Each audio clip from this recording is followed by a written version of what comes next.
waxa iigu xiga oo aan rabo inaan gaarno waqtiga soo socda ama 2020 waa in waddankaas ay ka dhacdaa doorasho qof iyo cod ah. doorasho qof iyo cod ah si ay u dhacdo waxay leedahay tallaabooyin loo maro.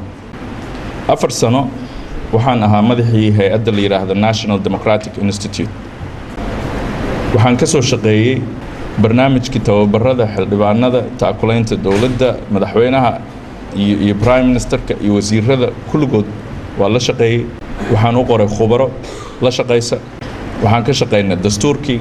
waxaan aad xogogaal ugu ahay waxyaalaha naga dhiman iyo tallaabooyinka aan u baahannahay inaan qaadno si aan u gaarno doorasho qof iyo cod ah sida magaalada Boosaaso qofka asagoo jooga uu codkiisa u dhiiban karo. musharax maxamed cabdirasaaq maxamuud ayaa waxa uu yahay musharaxa kaliya oo lalihiisa doorasho ka wada guud ahaan dalka isagoo oo meelo badan oo dalka booqday. waxa uuna sheegay in safarkiisa dalka uu sii wadi doono tan iyo inta laga gaarayo xilliga doorashada ay qabsoomayso.